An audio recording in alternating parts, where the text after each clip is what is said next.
Today, we're going to take a closer look at the swing state of Pennsylvania with longtime political commentator, columnist, and candidate Charlie Gerow.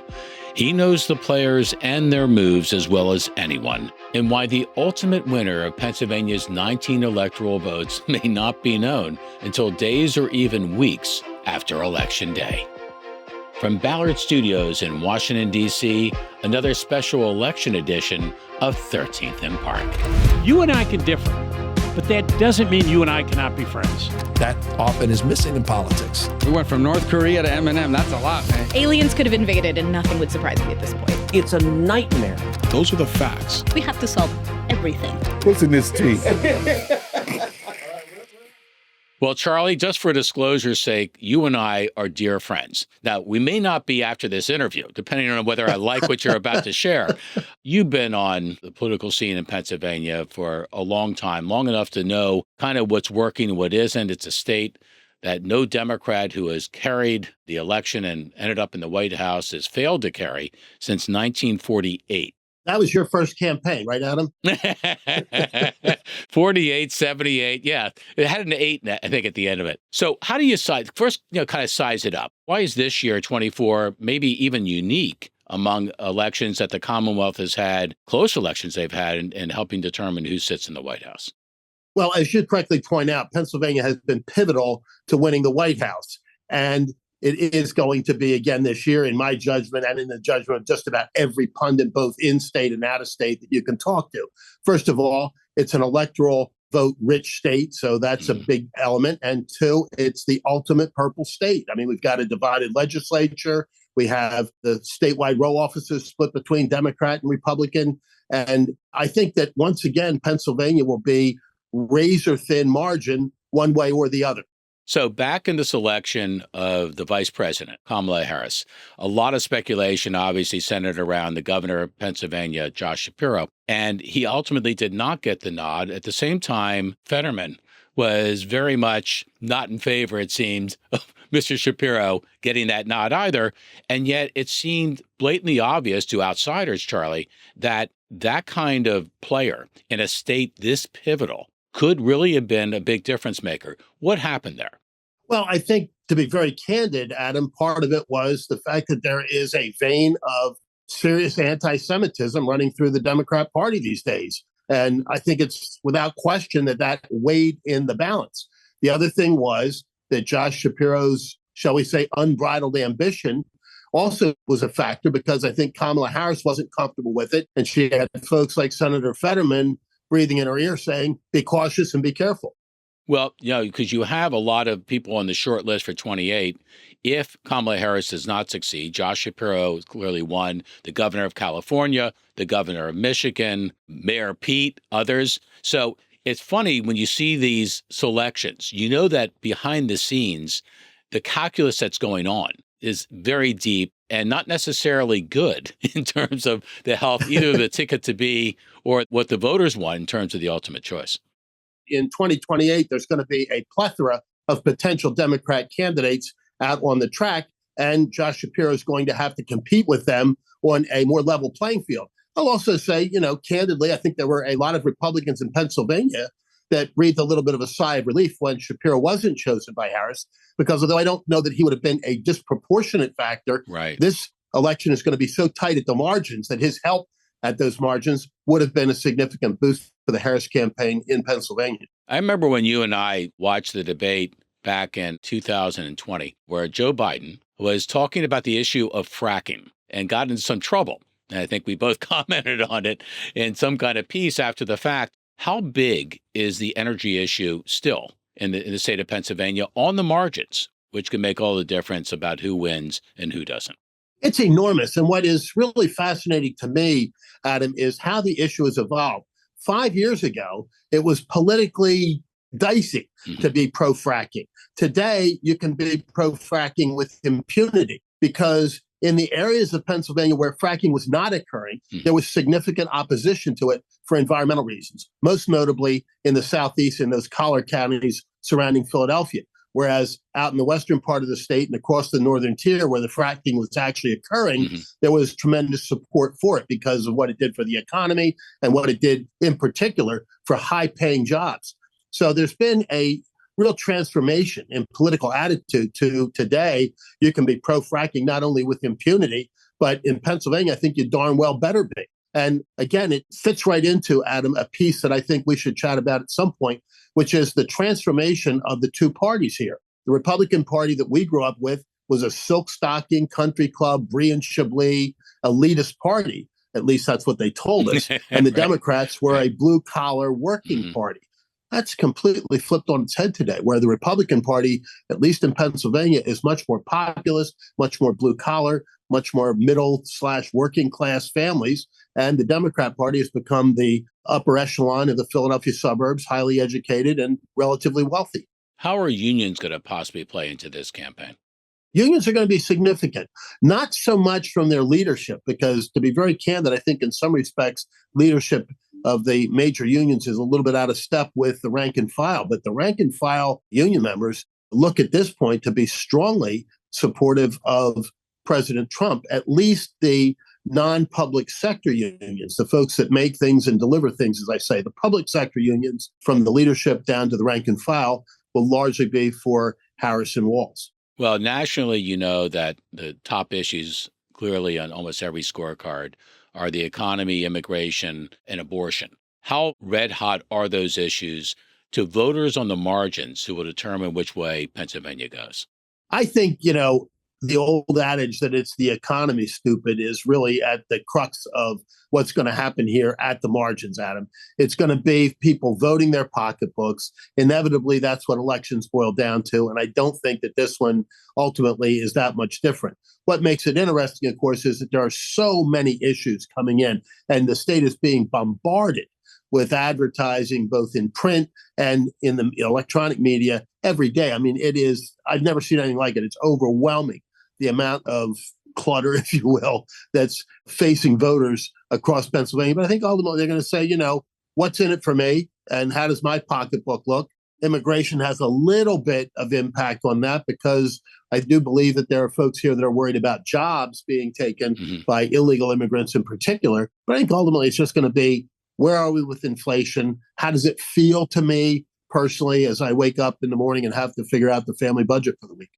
So you referenced the collar counties, and they tend to swing, right? Do you think the economy in the collar counties is a predominant issue, or do you think something like maybe abortion is maybe one of those sleeper hidden issues that is driving some vote? In the collar counties, Adam, and I'm going to define it very tightly, the 4 counties surrounding Philadelphia, you may have a point because they're pretty comfortable economically. I mean, there's certainly going to be folks who are going to say, hey, I don't like a proposed tax on unrecognized capital gains, et cetera. But I don't know that that's a majority perspective. I think that's a relatively minor segment of the electorate. But the social issues there have at least historically been a little bit more important. But I will say this, and maybe a little bit of my bias comes out here. I do think the Democrats have overplayed their hand a little bit on abortion. They have made it such a penultimate issue, and I don't think it really is for most voters. Harris seems to be doing pretty well with voters under 35. Trump seems to be doing well with older voters. Is there a generational thing happening here, and even a generational thing regarding the issues themselves? Where we just talked about abortion on the one hand, as opposed to retirement security. Could that affect where this is going? Could it be a generational square off in a way in Pennsylvania more than ever? I kind of doubt it. And look, I'll be candid. I don't know anything about younger voters, Adam. You used to be there. You and I were both there at this point. Right. But the divide between younger and older voters, I think, is a little bit more of a media perspective than what's actually happening out on the ground.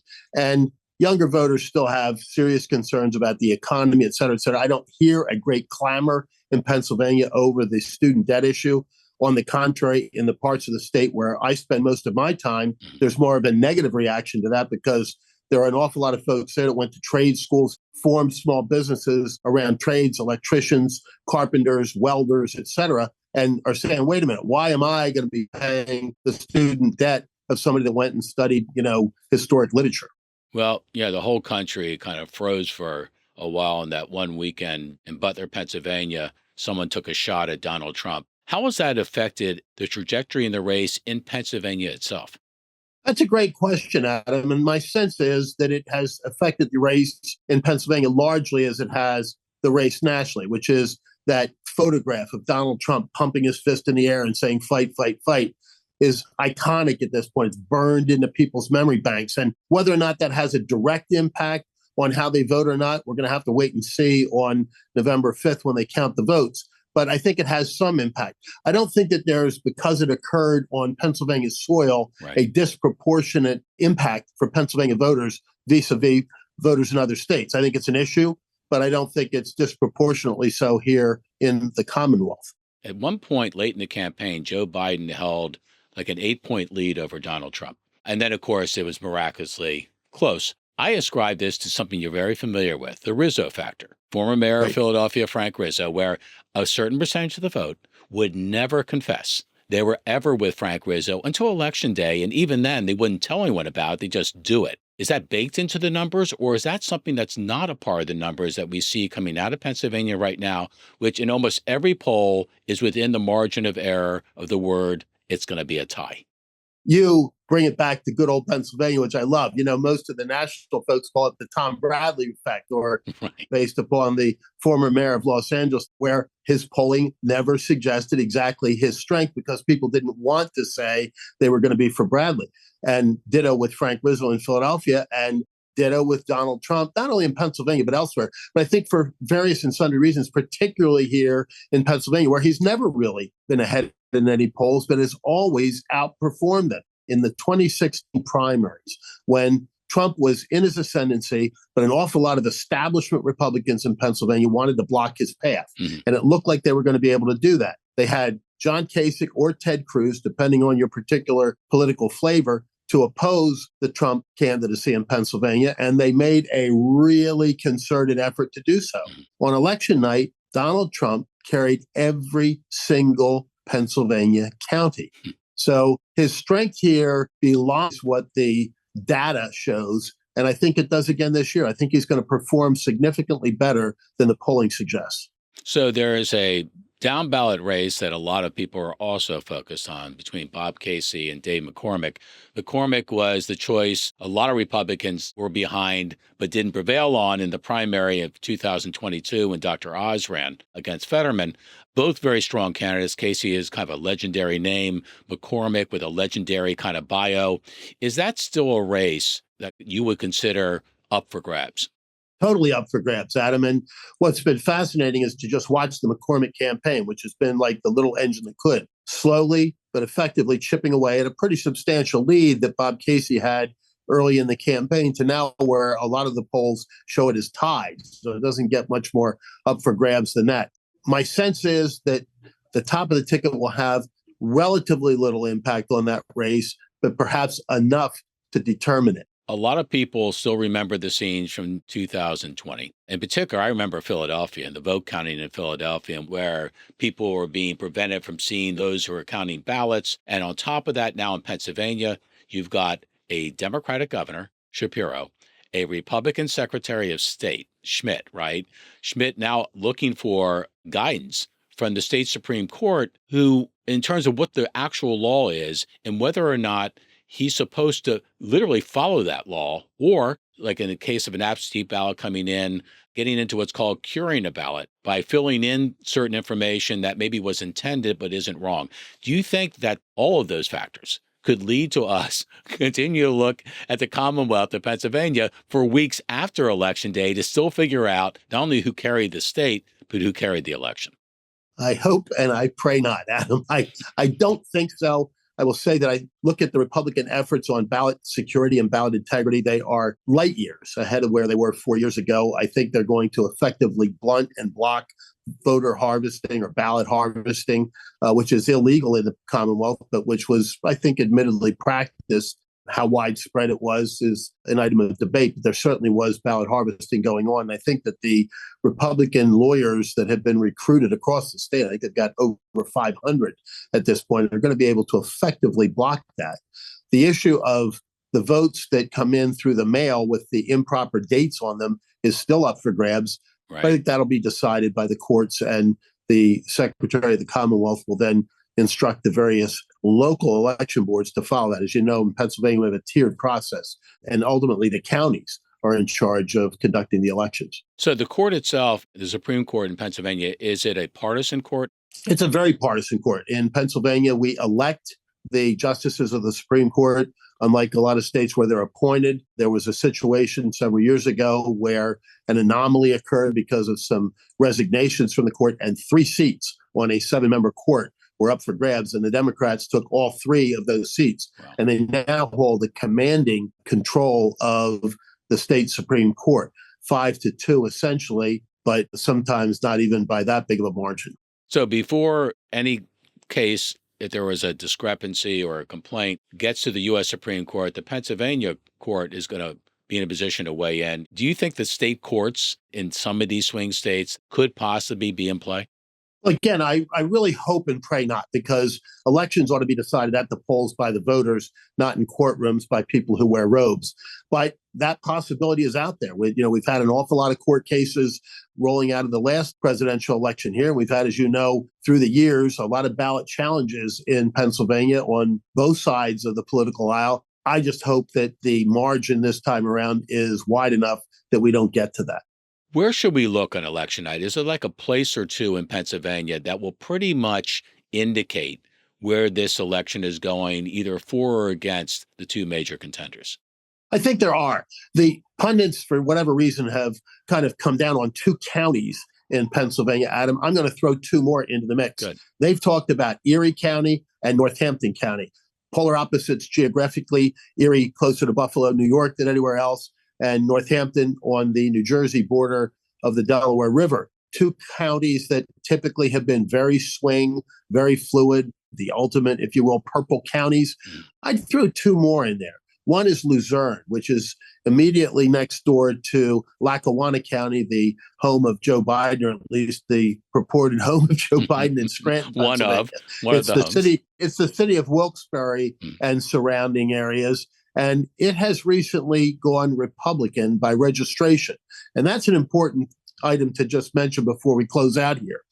Bucks County is the other one, a part of that Collar County quad around the city of Philadelphia, the easternmost one of those counties, again, on the border of New Jersey along the Delaware River. Bucks County has also just recently flipped from Democrat to Republican by registration. The reason I bring that up is one of the factors in Pennsylvania's dominance by the Democrats in presidential elections, and as you know, Donald Trump won the state for the first time since George H.W. Bush back in 1988. Not many Republicans had won the state previous to that. One of the reasons was that the Democrats had historically a 1 million plus advantage in voter registration to they had trimmed up. That's been brought down to just over 300,000. So you think about the tremendous collapse of that. And that's not just based on new registrations. That's based on a significant number of Democrats, the old Reagan Democrats today, I would call them Trump Democrats, working class, middle class, unionized Democrat voters switching to Republican, and they're going to vote that way. So I think if you look at those 4 counties, I think you'll pretty well be able to tell the tale of the tape. Could there be a split ticket verdict here where voters vote for Donald Trump for president and Bob Casey for Senate, or vice versa? I don't think there's any question that there could be, Adam. One of the things that the Commonwealth did just a couple of years ago was to eliminate the straight party vote. Some states still have that. Pennsylvania no longer does. So people are literally voting for each individual candidate by name and by individual ballot position. So I think there's a real possibility that there will be ticket splitting going on. Well, Charlie, I really appreciate you joining us today. Again, for disclosure, you and I go back to a campaign for Frank Rizzo many, many decades ago. That was one for the books, and from which you can say we've learned everything we should have learned, and maybe some things we shouldn't have, that has brought us to where we are today.